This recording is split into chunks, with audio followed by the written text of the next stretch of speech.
Eh bien bonjour à tous, alors je fais ma petite contribution au port du masque. Alors beaucoup de choses ont déjà été dites, veuillez m'excuser s'il y aura des redites, mais j'entends certaines choses dans la rue ou dans l'entourage qui me laissent un peu pantois, et je voudrais apporter ma petite pierre à l'édifice. En fait, ce que j'entends souvent, c'est que, alors je précise, hein, je ne suis ni pro-masque ni anti-masque. On ne demande pas à un chirurgien de choisir d'être pro ou d'être anti-masque. Simplement, le masque doit être utilisé à bon escient. Voilà, je laisse liberté à chacun qui souhaite de porter le masque ou de ne pas en porter. Je suis plutôt pro-choix. Ceci étant, j'entends beaucoup de gens qui disent « Oui, mais les chirurgiens, les équipes au bloc opératoire supportent bien le masque. Est-ce que nous aussi, on ne peut pas le supporter un peu dans l'espace public ou dans les magasins ?» Alors c'est vrai, nous supportons le masque parfois pendant plusieurs heures, pendant les interventions chirurgicales et au bloc opératoire. Ceci dit, je voudrais quand même vous faire une petite visite du bloc et vous allez mieux comprendre pourquoi. On y va ?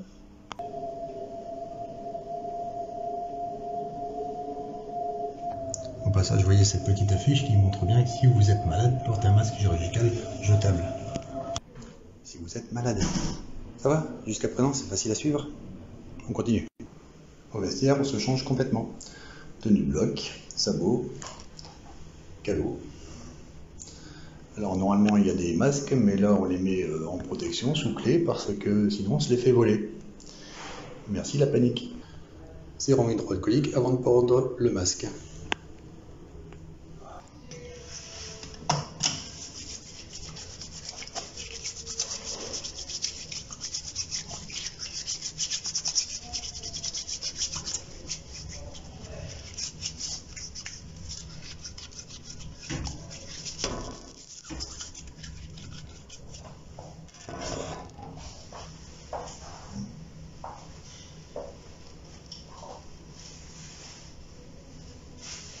On ne touche pas le masque.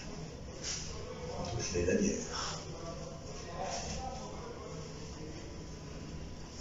Allez, je vous emmène avec moi.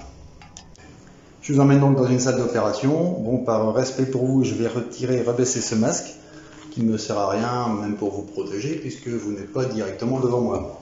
Et on y va. Petite visite. Alors, est-ce que vous voyez ce qu'il y a derrière ce piquet ? Il y en a dans les 4 coins de la salle pour aspirer l'air de la salle. Et vous voyez au plafond, voilà, il y en a 4 également autour de la zone où il y a la table d'opération pour nous apporter de l'air renouvelé et rafraîchi. Air renouvelé, air rafraîchi, ça veut dire quoi? Ça veut dire que on peut supporter largement la présence d'un masque sur le visage. Ça ne nous pose pas de soucis, d'autant plus qu'on est statique, on ne bouge pas, on ne va pas faire un marathon, on ne va même pas marcher, on reste debout ou assis avec nos bras qui bougent pour l'intervention chirurgicale. Donc il n'y a pas beaucoup d'énergie physique demandée, il n'y a pas beaucoup d'énergie à réclamer à notre organisme. Donc pas trop d'oxygène non plus. Voilà. Par contre, de plus, nous sommes tous en bonne santé, autant sur le plan cardiaque que sur le plan respiratoire. Ça va ? À présent, sitôt l'intervention terminée, à votre avis, qu'est-ce qu'on fait? On baisse le masque spontanément. Voilà, on respire et on va dans la salle de repos se prendre un petit verre d'eau. Voilà, pour se désaltérer la gorge. Et tout ça, on le fait spontanément, donc ça veut dire qu'on n'y pense même pas, ça devient pour nous quelque chose de tout à fait naturel. Sachez aussi que ce masque, même s'il n'est pas certain qu'il soit efficace pour lutter contre les infections de site opératoire, donc les infections nosocomiales liées directement à l'opération, nous permettent aussi, nous chirurgiens, d'éviter d'être souillés par des projections de sang, de matière, d'humeur, etc., qui sortent directement du champ opératoire. Voilà.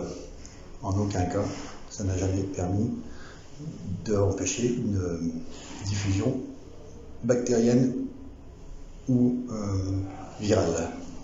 Je dis bactérienne, effectivement, à plein escient, parce que si vous trouvez une étude qui montre que le port du masque au bloc opératoire permet de limiter les infections de site opératoire, bah dites-le moi, merci. Ensuite, qu'est-ce qu'on fait? Eh bien, ce masque, on l'enlève et ça part dans les déchets, l'ordure ménagère. Tout simplement, Covid ou pas Covid, ça part en ordure ménagère habituelle. Voilà, j'espère que cette petite visite vous a plu. Un petit mot pour ceux qui pensent que le masque les protège eux. Allez sur votre moteur de recherche préféré, tapez virologie laboratoire, regardez quelques images. Vous voyez comment ils sont habillés, quasiment cosmonautes, et comparez avec votre masque en papier ou en tissu, vous voyez si ça peut avoir la même efficacité. Et à présent un message pour ceux qui pensent que ça protège ceux qui sont en face. Je loue tout à fait votre altruisme et vous en félicite. Maintenant, est-ce que le remède n'est pas pire que le mal? C'est-à-dire, est-ce que le fait de garder vos toxines dans le corps ne va pas faire que finalement, dans le masque plutôt, ne va pas faire que finalement vous entreteniez un cycle infectieux à vos dépens. Tout ça pour un résultat qui, somme toute, en dehors des autres gestes barrières qui ont été proposés, notamment une certaine distance, le lavage des mains, se moucher dans le coude, est-ce que ça serait pas préférable de finalement continuer à montrer votre sourire à tout le monde en sachant que on en a besoin, on a vraiment besoin de sourire. Voilà.